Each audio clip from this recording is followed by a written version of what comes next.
ಗುಂಡಿನ ಮತ್ತೆ ಗಮ್ಮತ್ತು ಅಳತೆ ಮೀರಿದ್ರೆ ಆಪತ್ತು ಅನ್ನೋ ಗಾದೆ ಮಾತು ಸಿಲಿಕಾನ್ ಸಿಟಿಯಲ್ಲಿ ಮತ್ತೊಮ್ಮೆ ಸಾಬೀತಾಗ್ತಾ ಇದೆ.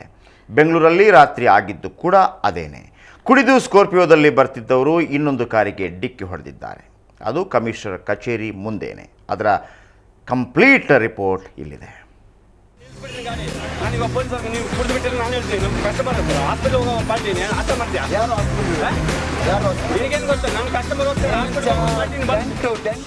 ಹೀಗೆ ಕಂಠಪೂರ್ತಿ ಕೊಡದು ಬಾಯಿಗೆ ಬಂದಂತೆ ಮಾತಾಡುತ್ತಿರುವವನ ಹೆಸರು ಅರ್ಷಿತ್.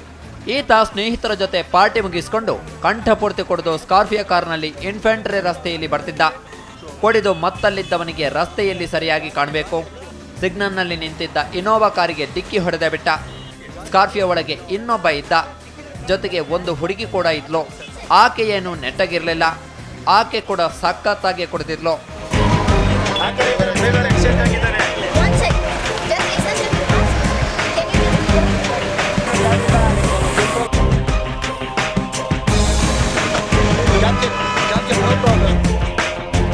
ಮಾಡಿದ್ದನ್ನ ಮಾಡಿ ಆಮೇಲೆ ಸಾರಿ ಅಂತಾನೆ ಅರ್ಷಿತ್. मजबूरी का फायदा उठा रहे, जासूसी कर रहे हैं बस, और क्या भी नहीं. ಜಾಸೂಸಿ कर रहे हैं बस. ನಾವು ಏರ್ಪೋರ್ಟ್ ರೋಡಿಂದ ಬರ್ತಾ ಇದ್ವಿ, ಯಾರನ್ನು ಡ್ರಾಪ್ ಮಾಡ್ತಾ ಇದ್ವಿ. ನಾವು ಮಾಡಿಲ್ಲ ಸರ್, ಯಾರು ಮಾಡ್ತಾ ಇದ್ದಾರೆ. ಇಲ್ಲ ಸರ್, ಬರ್ತಾ ಇದ್ದ ಅದರ ಮಾಡಿದ್ದೇನೆ ಅಷ್ಟೇ, ಏನು ಮಾತಾಡ್ಲಿಕ್ಕೆ ಅಷ್ಟೇ. ಇನೋವಾ ಕಾರು ಚಾಲಕ ಬಾಲು, ನನ್ನ ಕಾರು ಡ್ಯಾಮೇಜ್ ಆಗಿದೆ, 3,000 ರೂಪಾಯಿ ಹಣ ನೀಡಿ ಅಂತ ಕೇಳ್ತಿದ್ದ. ಎಲ್ಲಿ ಪೊಲೀಸ್ ಕೇಸ್ ಆಗ್ಬಿಡುತ್ತೆ ಅಂತ ಹೆದರಿದ ಅರ್ಷಿತ್ 2,000 ರೂಪಾಯಿ ಹಣ ಕೊಟ್ಟು ಹೊರಟೆ ಬಿಟ್ಟ.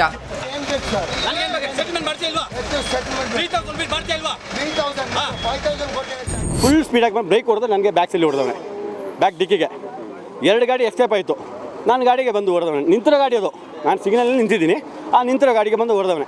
ಹೊಡೆದ ಕೇಳಿದ ತಕ್ಷಣ ನಾನು ಕುಡಿದಿದ್ದೀನಿ, ನಾನು ಏನು ಮಾಡೋಕ್ಕಾಗೋದಿಲ್ಲ ಅಂತ ಹೇಳ್ಕೊಂಡು ಮಾತಾಡ್ದೆ. ಆವಾಗ ನಾನು ಬ್ಲಾಕ್ ಮಾಡಿದ್ದೀನಿ ಗಾಡಿನ. ಇಷ್ಟೆಲ್ಲ ಗಲಾಟೆ ಆದರೂ ಪೊಲೀಸರು ಮಾತ್ರ ಸ್ಥಳಕ್ಕೆ ಬರಲೇ ಇಲ್ಲ.